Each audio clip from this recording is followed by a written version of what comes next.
Hi, you're listening to Scribble Talk, a podcast for bid and proposal professionals. My name is Bhaskar Sundram, and with my co-host Ashley Case, we will be sitting down with our industry leaders to share their stories, discuss their career, and learn how to make an impact in the industry.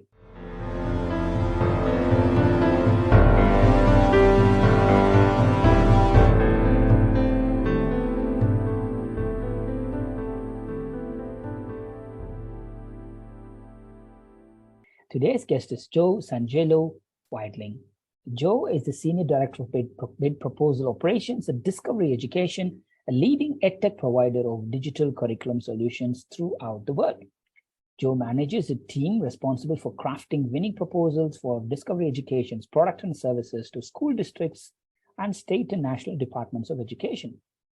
Prior to joining Discovery Education in 2014, Joe worked in Montgomery County Public Schools in Maryland, one of the largest school districts in the United States. Joe began his career in MCPS as a classroom teacher, then a department chair, and then a social studies content specialist before making the leap to Discovery Education to build an RFP operation from the ground up. During his years managing Discovery Education's RFP team, Joe has increased RFP volume by 700%, which is correlated to a massive increase in Discovery Education's revenue, which is attributed to this RFPs. Joe earned his Master's of Arts degree in government from the Johns Hopkins University and true Bachelor of Art degrees from the University of Maryland in US, History and Social Studies Education. Wow. Welcome to Scribble Talk, Joe. Great to have you with us. Thank you so much, Bhaskar. I'm very happy to be here. Thank you.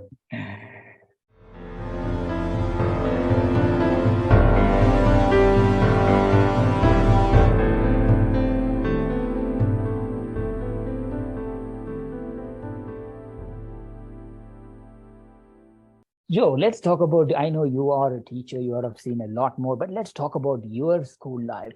Where were you born and where did you go to your schools? Yeah, so I was born in Cherry Hill, New Jersey, which is just a few miles outside Philadelphia, Pennsylvania.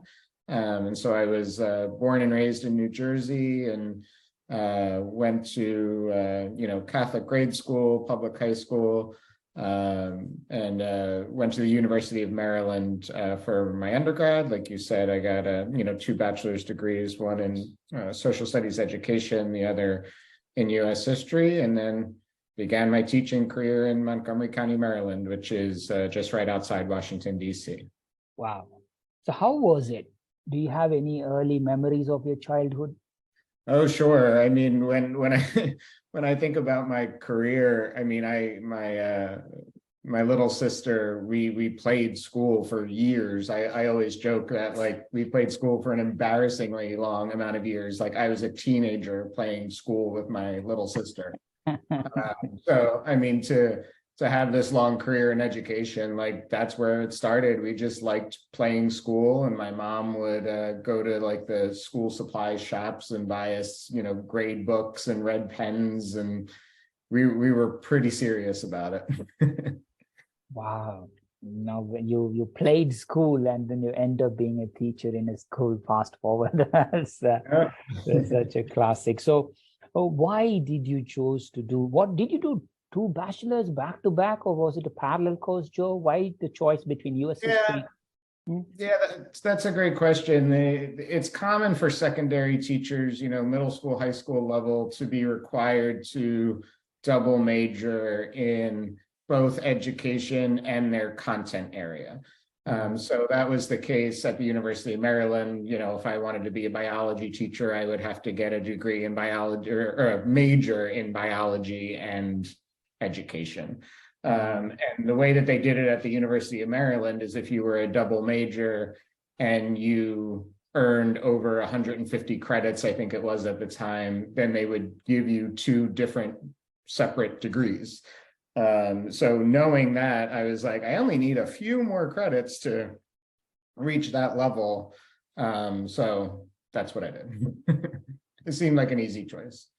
Nice. So the choice that you made, I think you were very clear that you want to be teacher very early on in your, like when you were a teenager, when you were just before starting education, or was it a conscious decision? Yeah, I mean, I always wanted to be a teacher. Like I said, that was part of just like childhood play. But you know, I was, as I got older in my education, I was not a good student. So I just thought that teaching was not possible for me because you had to be smart to be a teacher and you had to be successful to be a teacher, and I was dumb, and you know, that's just kind of how I thought of myself. You know, and I really kind of struggled in high school, and there was a lot of things going on. And you know, it wasn't until I was about 19 or 20 years old when it was just one of those days where it's just like a light bulb goes off, and it was kind of like, what the heck am I doing with my life? And really finally realized that I'm not like inherently dumb. I just need to work harder and smarter. And you know, I really just kind of focused on you know, getting myself on a good path to achieving what I wanted, which was to become a teacher. So at the time, I was at a county college in New Jersey, and I just, you know, really just changed everything and implemented good study habits and worked really hard, and just had this kind of mindset that I was just not going to let anything get in my way, or I wasn't going to make excuses about anything. And, you know, then graduated with my associate's degree at Burlington County College in New Jersey, and then, you know, was able to transfer to the University of Maryland and go from there. But it really was this slump of years in my teenage years where I just thought things weren't possible for me. And, you know, I'm very thankful that I was able to turn it around. Nice. I think that's brilliant. Thank you for sharing that, Joe. Straight to MCPS to begin your career there as a classroom teacher, right? Yeah. So right out of the University of Maryland, I was hired by Montgomery County Public Schools and got my first teaching job at Gaithersburg High School, and was teaching, what was I teaching? Government, psychology, and yearbook. In retrospect, yearbook, revising the yearbook was somewhat of a preparation for proposal work, I guess. And then in my second year of teaching, I started teaching U.S. history, and that became, you know, the majority of what I taught over the years was AP U.S. history. Wow. And how was it teaching in front of kids? Did you which year group did you teach, or was it changing? My entire career was all high school students. I mostly taught, like I said, AP US history, which was predominantly seniors. So a lot of 17 and 18-year-olds, which wow, could be interesting at times. But I mean, I just really loved it. The best part of the job was the kids and getting them excited about history, and the relationships I formed with them. I mean, you know, it's what, 19 years ago that I started teaching, and I still, you know, have strong relationships with students I taught that are now way older than I was when I taught them. And, you know, that's just really comforting. And it was when I eventually left teaching and joined Discovery Education, it was really scary to, you know, leave teaching, which was so much a part of my identity. And it's just been nice that even though I'm not teaching anymore, I still keep in touch with so many kids, and it still makes me feel connected to that work that I did.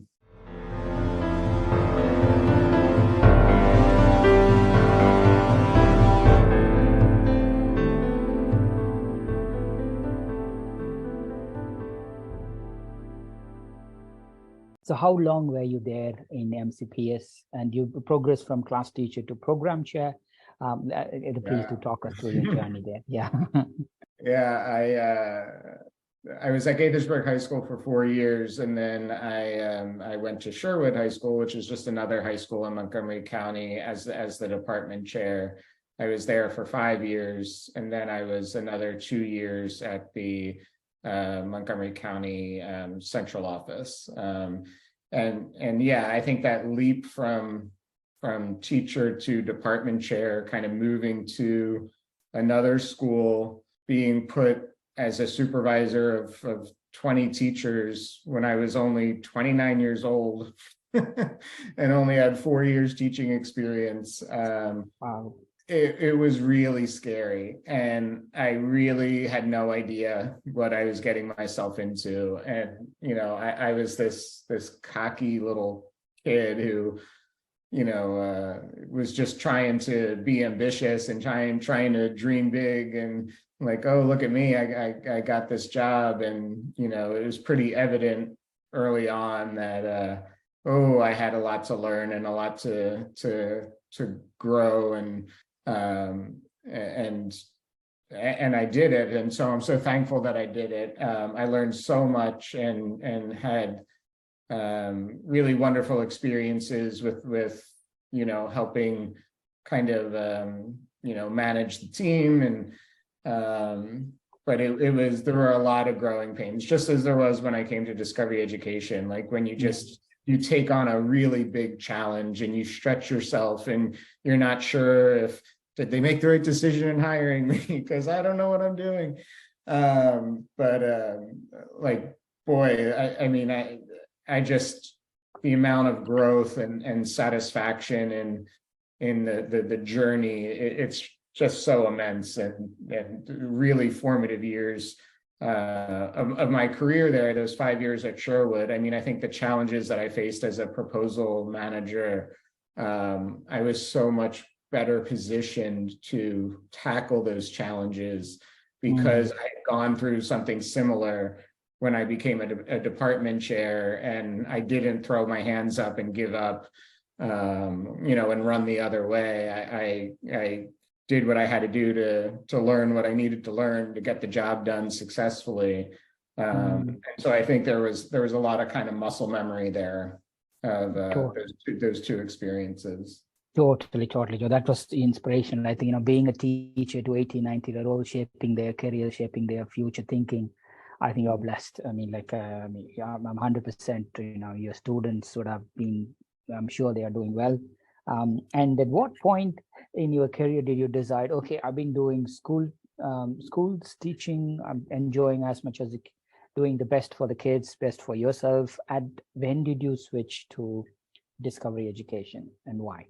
Yeah, so I was, it sounds weird, but it was kind of because of Twitter.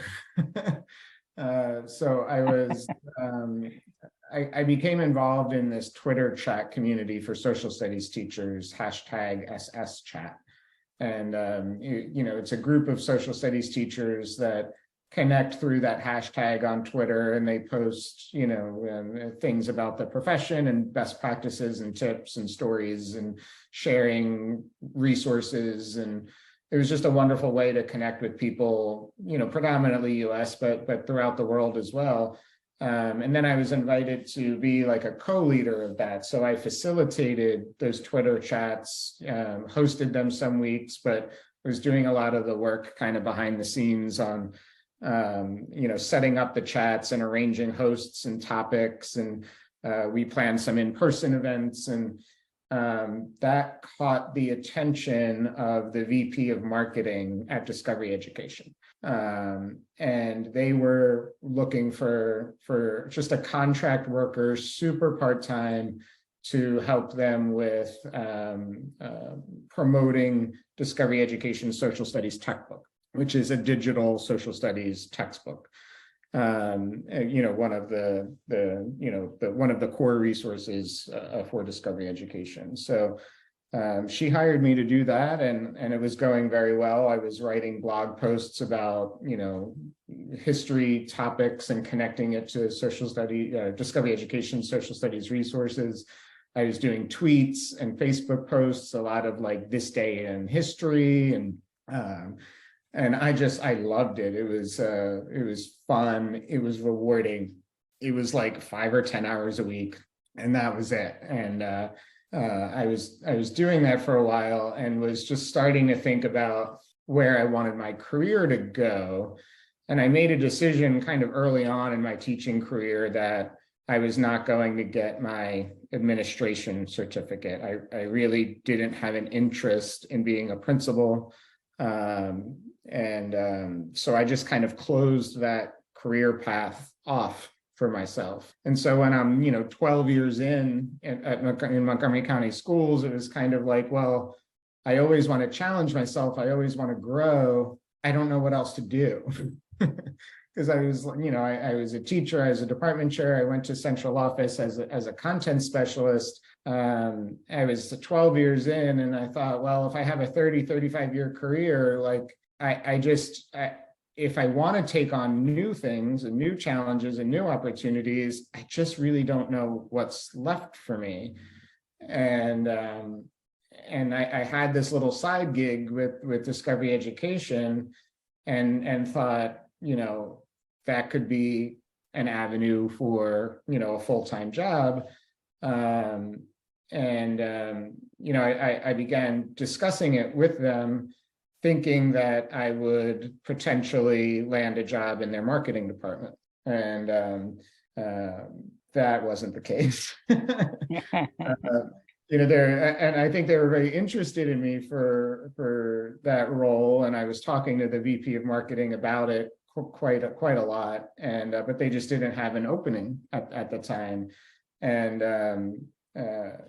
then I got a call from Discovery Education's chief academic officer, who said that he was interested in me for this RFP work. And I was like, what? I was like, okay. But then, like, the more I talked to him, it made complete sense that, they wanted someone with educational expertise who can write proposals about education, and that person knows what they're talking about, right? And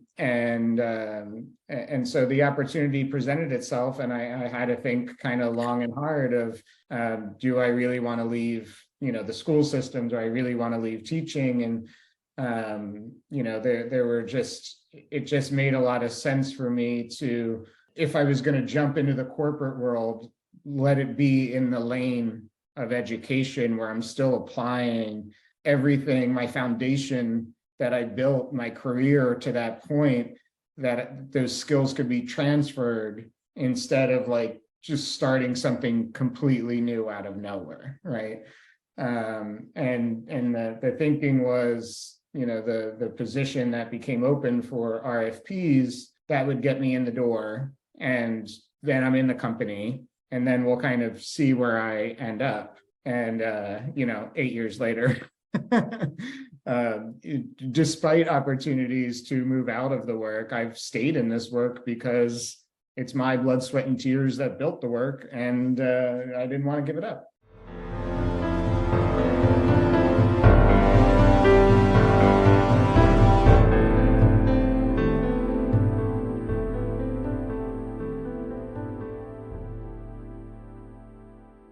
Wow, what a powerful journey. And while you're working on these proposals, do you have any early memories of doing a very first proposal, and how it kind of evolved into what you're doing today? Yeah. I mean, when I was hired, Discovery Education never had a dedicated RFP person. So they were doing, a few RFPs a year, I won't give specific numbers, but a low amount of RFPs a year. And that's because the business was growing. I mean, Discovery Education really was a very early trailblazer in digital education materials. I mean, Discovery Education, they acquired United Streaming, which was really the first service that ever had the idea of, the VHS tapes that were being played in schools across the United States. Like, what if we digitize those and put them online and make them available to teachers for streaming on computers rather than VHS tapes with a TV on a cart. And So, you know, I work with people today. I was just having a conversation with one of my colleagues who like was like literally having that conversation 25 years ago of, you know, let's digitize these videos, put them online and sell them. You know, and then all of the educational content that Discovery has through, you know, the Discovery Channel and all of their all of the other channels that are part of the Discovery family, you know, putting those online, making those available for teachers.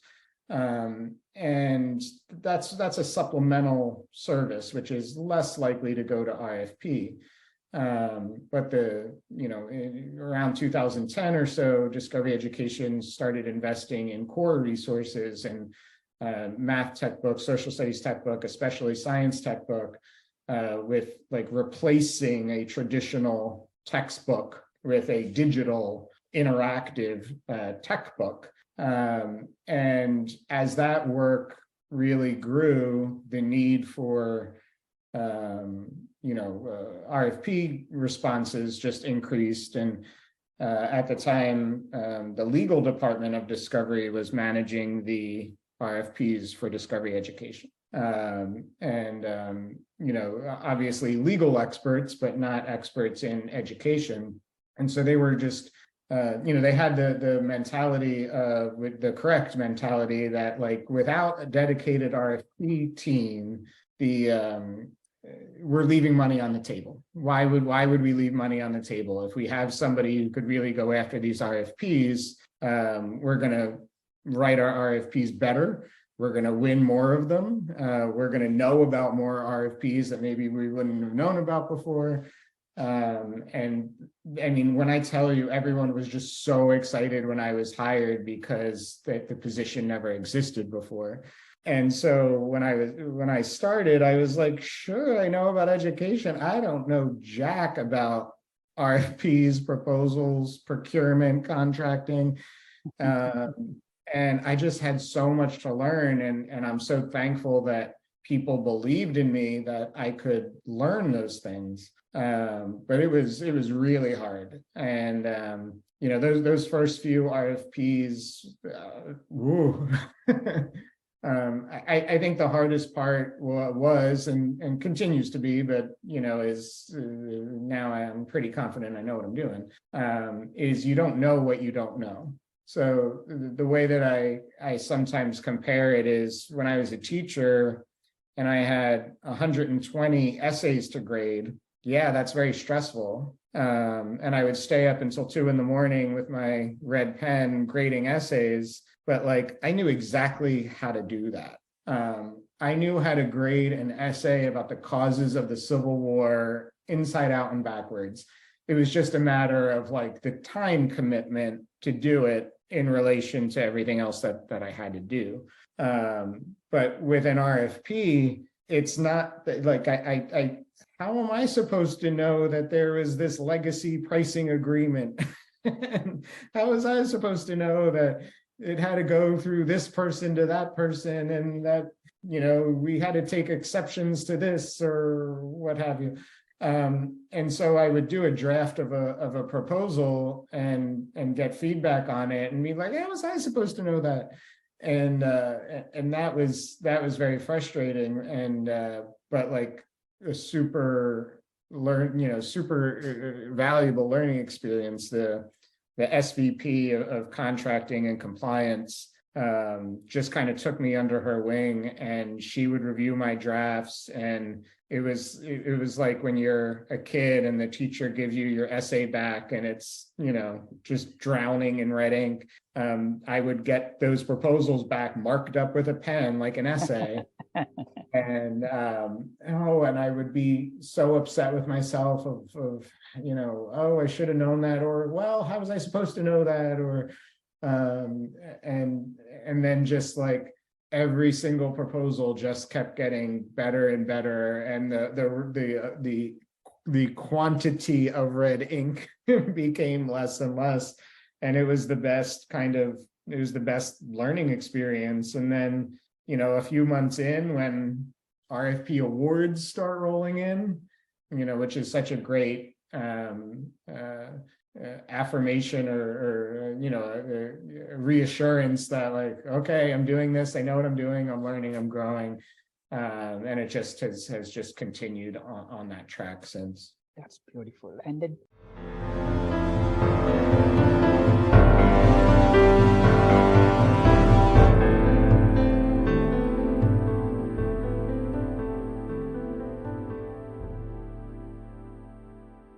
and at what point in your career did you come across as APMP, or have you come across APMP? Yeah, I think it was very early on. Mm. When I started, like I said, there was no proposal person before me. There's nobody to talk to. There's nobody to ask about specific RFP, best practices, tips, professional development, like none of that. And I remember my boss at the time, Marty, said something like, see if there's professional associations or certifications or anything kind of external that might help you. And about 3 seconds of a Google search on that topic, APMP pops up. And I knew of the certification.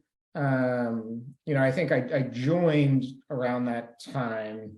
I didn't do the certification exam for several years because when the work started, it was just me. And the thought of having any extra time for anything seemed ridiculous because, it was just me doing, 40 RFPs a year or whatever it was.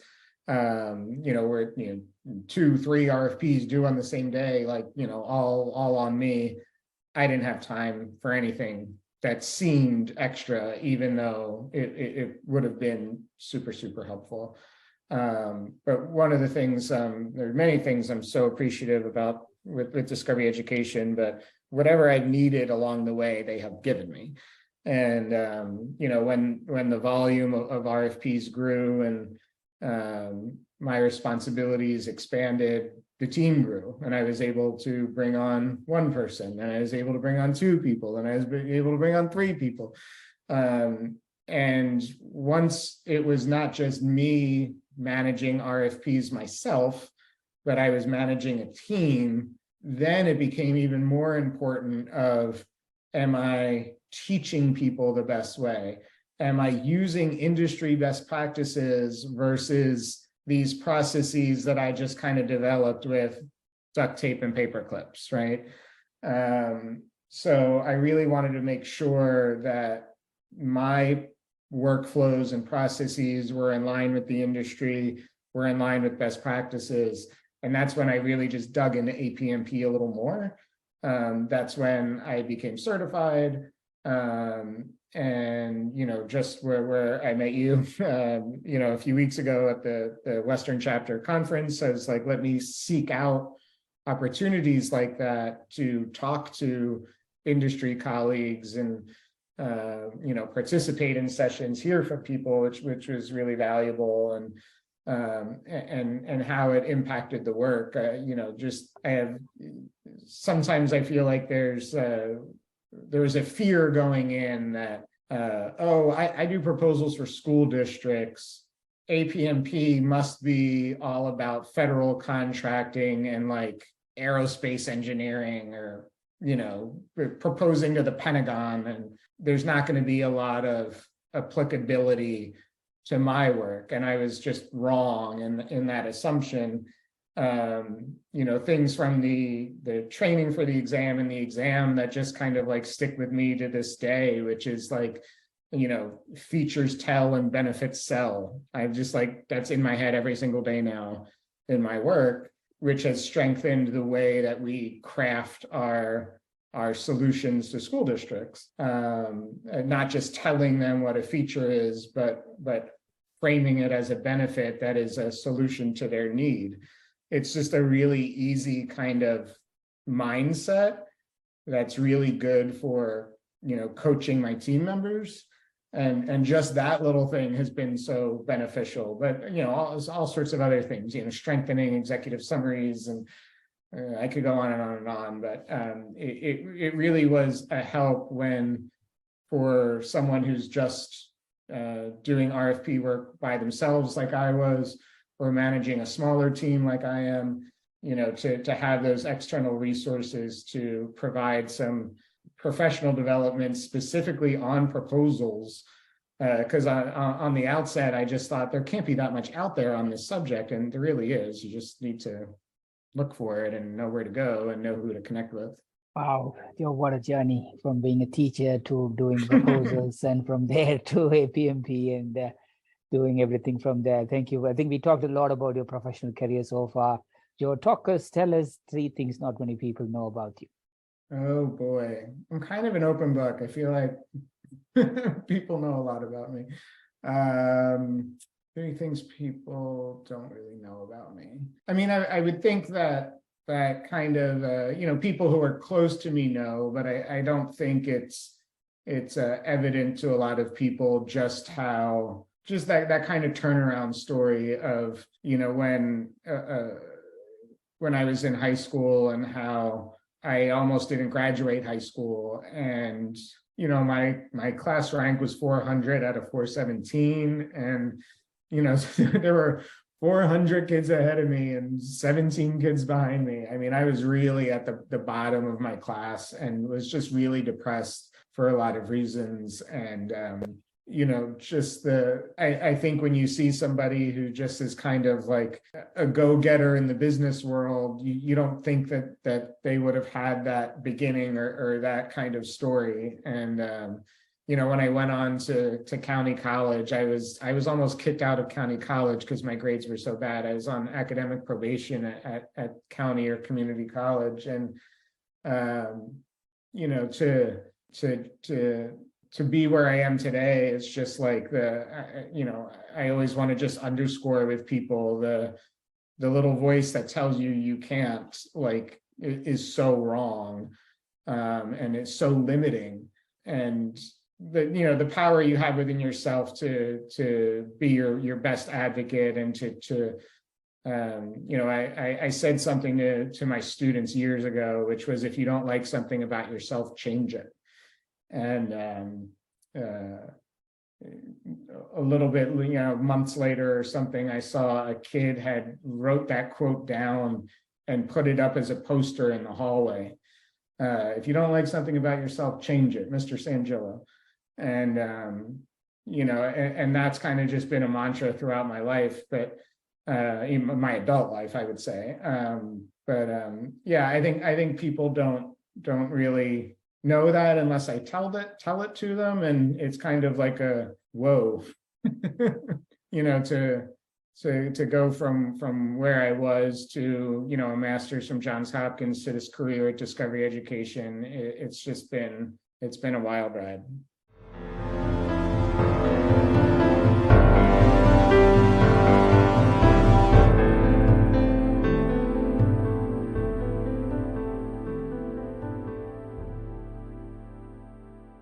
Thank you, Joe. Thanks for sharing. In addition to a busy work, what are your hobbies and interests, Joe? Yeah, 2 years ago, I moved from Washington, D.C. to San Diego, California. So that's been a big kind of lifestyle shift.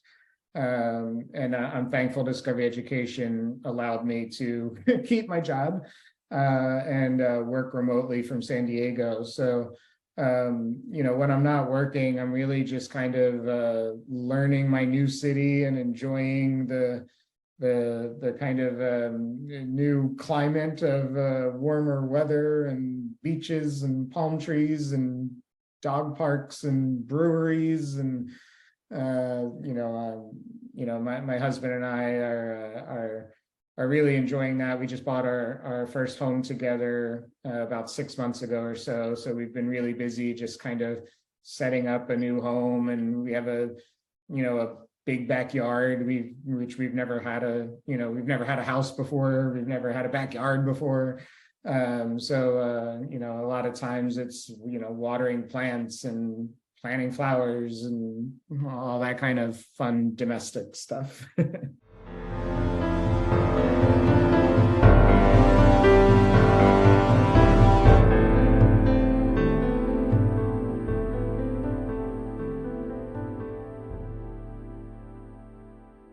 Thank you for sharing, Joe. And let's officially enter the rapid random fire question round. There's no right or wrong answer in honor of Howard Nut. We call it the Nutters round as well. So let's begin. Do you have a nickname that your friends or anybody calls you when you were a student at your school? I mean, just Joey. Anyone I know from childhood, anyone I went to school with calls me Joey, and anyone professionally or adult friends will call me Joe. So I know somebody's calling me Joey that we go way back. That's kind of what comes to mind. Okay, Joey. That's I think if you spell your name, Joey, it could also be the right way of pronouncing your name. That's good. And what is something that your parents or friends would warn me about you? Oh, let's see. As you can see from a couple of my responses, it's not hard for me to get emotional. So we were just having dinner with friends the other night, and one of my friends said that he hardly ever cries. And I said, I don't know when the last time I cried was. And I said, I cried last night when they named the winner of the Great British Bake Off. I think my friends would that would be one of their top things to remark about me. Totally. I think that's so honest. Thank you for sharing that. Again, it's important. I do cry when I watch any sentimental movies or any sentimental shows or anything emotional, some biographies when I read it, 100%. Then we all are human. It is important to show our emotions. That's beautiful. Thank you for sharing that. What's the naughtiest thing you have done in school or college? Oh boy. The first thing that came to mind is I was in second grade, and I went to Catholic school, and I was we were on the playground at recess, and the nuns would not let me go into the school to go to the bathroom. Oh wow! And I really had to go to the bathroom. So I went into the woods next to the school to go to the bathroom, and a nun saw me and came into the woods and grabbed me by my ear and dragged me to the principal's office. And my mom was called, and she came to the school. And like, still to this day, I don't understand what I did wrong. It's like I asked to go to the bathroom. Yeah, I think that's not even naughty. I think you're being normal at this age. No, and I was like, is that my naughtiest thing? Like, I don't know. Like, I was never in trouble. Like, I was like, if that's the number one thing I got in trouble for, is I went to the bathroom in the woods. Like, some people, when they hear my story and know that I struggled academically, sometimes people who struggled in school, it was a behavior problem, it was a discipline problem. They were always in the principal's office. The only time I ever met my high school principal was when I shook his hand when I got my diploma. Like, I was never in trouble. Totally. Thank you for sharing. Again, if your 5-year-old self suddenly found themselves inhabitating in your body now, what do you think your 5-year-old would do now? Oh boy. What would 5-year-old me be doing? Yeah, if suddenly you became a 5-year-old now, what do you think you will do? That's a great question. I mean, when I was 5 years old, I wanted to be an artist, and I'm not sure that would have. If I could do it all over again, I'm not sure I would be an artist. I just don't think that path is for me. My husband is an artist, but not me.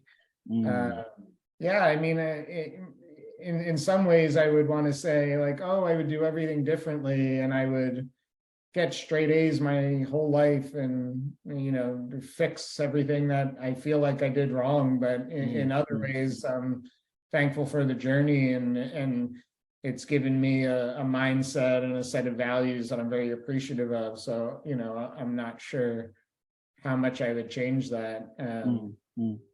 Yeah, maybe I would swat away the 5-year-old and say, I'm doing fine, I don't need you. That's a cute response. Thank you. So, if you could be an Olympic athlete, in what sport would you compete? Oh, running.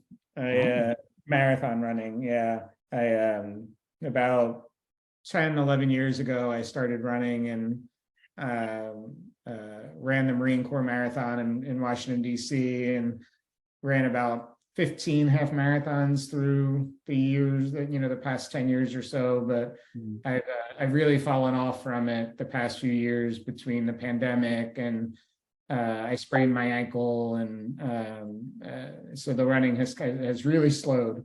But if I could win a gold medal for a sport, marathon at the Olympics, that sounds pretty good. Totally. So if we were to play hide and seek, you, me, and your husband, where would you hide? Where would I hide?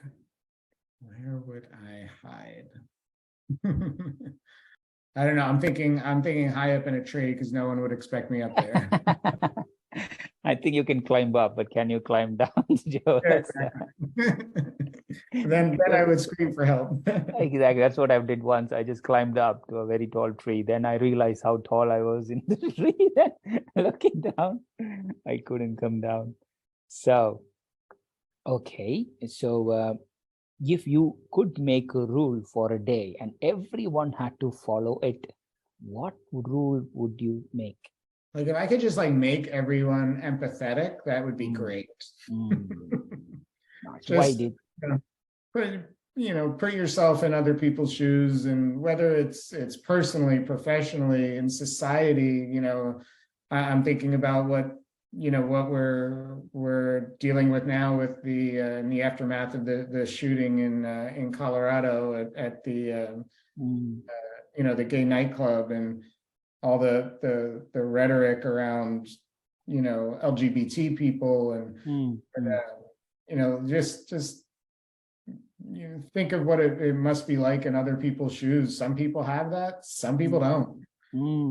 And some people's natural instinct is to just kind of judge and otherize, and just kind of the self-righteousness. And if I could wave a magic wand and make everyone feel some empathy towards each other, I think the world would be in a lot better of a place.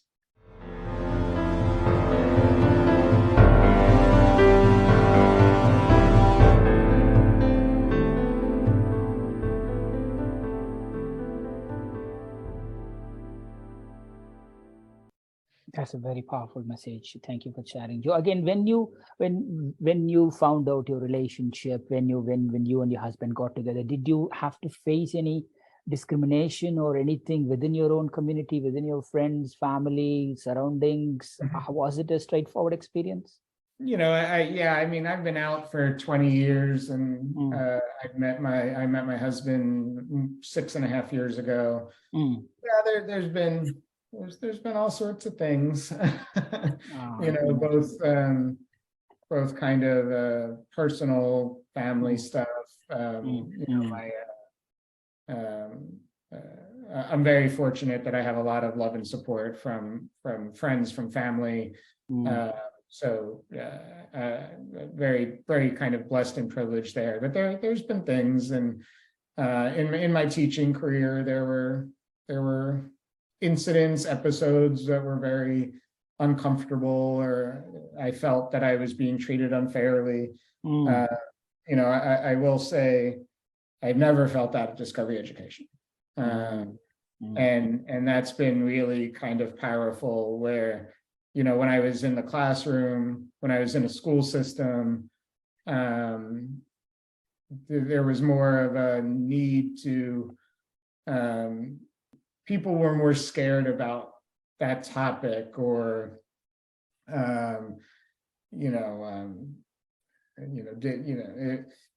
if parents were uncomfortable with their kid having a gay teacher, or, this one said this and that one said that, and this wasn't allowed, and I tried to do this and it wasn't allowed. And, and with Discovery, just right from the get-go, it was, they had an LGBT employee group that and I was like, whoa, and that's nice. That you mean the company does that? And then that was years ago.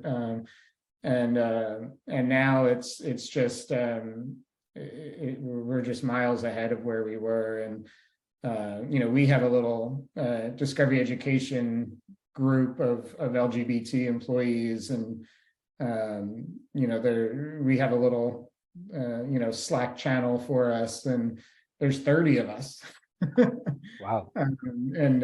Sometimes at different points in my career when I felt like the only one, or felt so kind of isolated or otherized, and at Discovery Education, I mean, there's so many of us. It's so normal. It's so accepted. It's just wonderful. So I'm very appreciative about that. But I won't detail the specifics of stories through the years, either personally or professionally. But there's been stuff. Thank you for sharing. Again, it's important because one of my very close friend, Magdalena, was this, and it was very hard for her because I signed her papers for her legal weddings and stuff, and it wasn't easy. But yeah, she's doing well as a researcher. But I think I have all the respect, and it's normal, totally normal. Thank you for sharing that. So thank you for saying. It means a lot. Thank you, Joe. And Joe, if you are, I know you love beaches. Joe, if you are suddenly, shipwrecked and you are in a beach, but you're already prepared, this might happen. What are the 3 things that you would plan and have it with you just in case if you're shipwrecked in the beach? My iPhone. iPhone. My iPhone, dog food, and a book. I think I'd be good, or maybe like a Kindle, so I could read multiple books. But yeah, on a beach with a dog and my phone, so I have some contact with the outside world, but I could just sit there and read. That sounds pretty good. Totally. So there is no survival kit or anything. You are okay, just with books and dogs. Oh well, I'm assuming I could get some kind of. Food on whatever deserted beach there is. But yes, good point. Totally. So what's the normal ideal weekend for you? Ideal weekend, going to the beach. I grew up going to the Jersey Shore in New Jersey. The past 20 years or so, when I've been in Washington, D.C., the beach has been 2-3 hours away at least.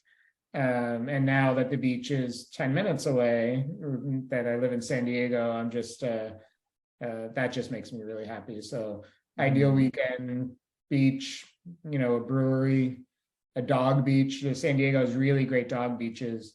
Let the dog run around and play. That's a good Saturday.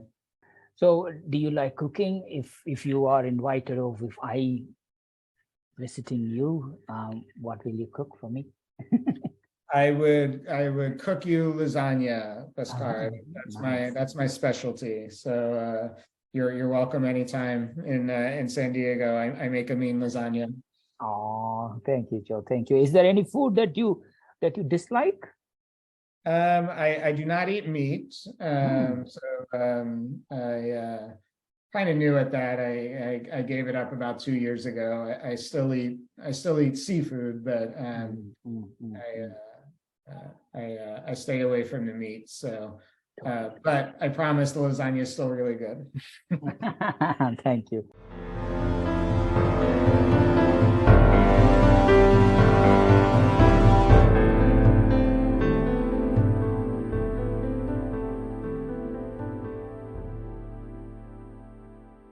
That's the end of the rapid random fire questions round. Hope you enjoyed it. Let's go back to the people in your life. So who are the people who have been the most influential in your life and career? My life overall, my sister has just always kind of been there for me through everything, has always supported me, has always loved me.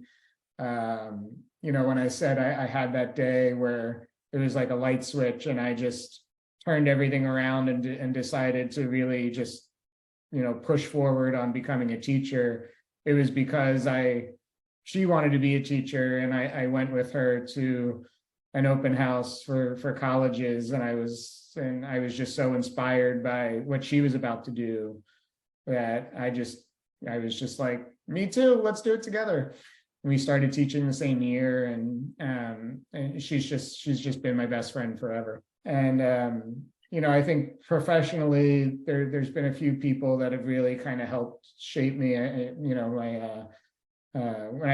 had a lot of bosses through the years, and my first boss in education, my first department chair when I was at Gaithersburg High School, she was really pushing me to apply for this fellowship for graduate school it's the James Madison Fellowship, which is appropriated by Congress, and they only choose one social studies teacher in every state, and they pay for that teacher to get their master's degree in something related to the Constitution, so that they could teach social studies better.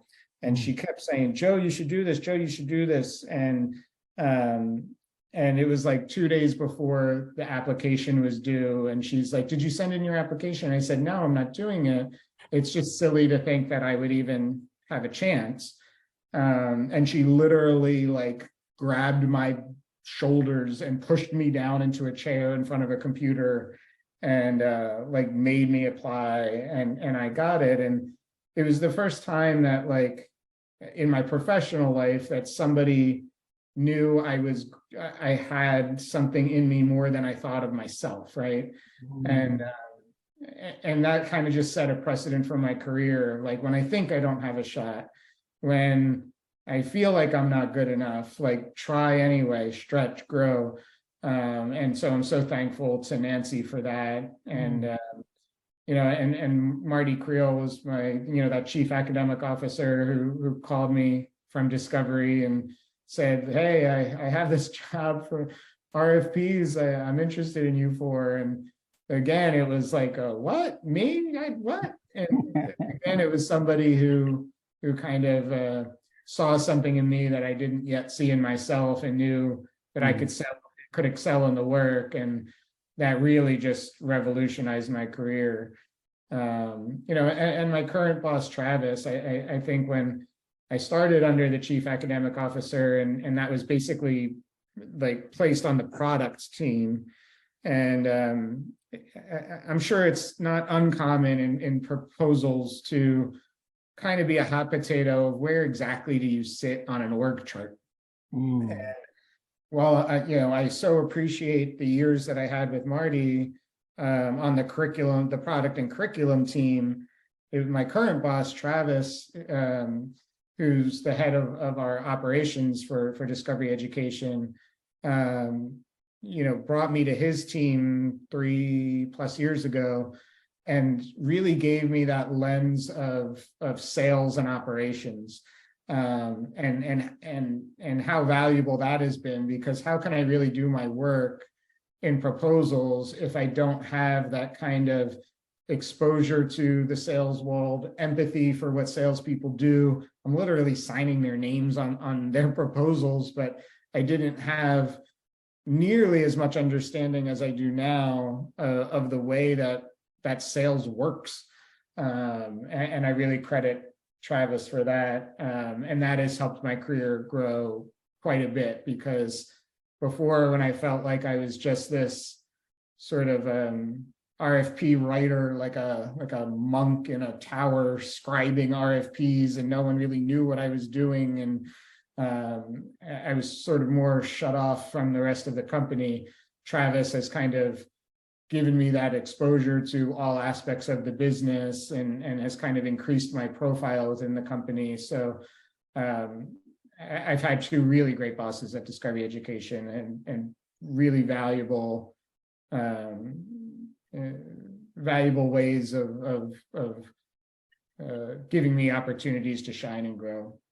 Nice.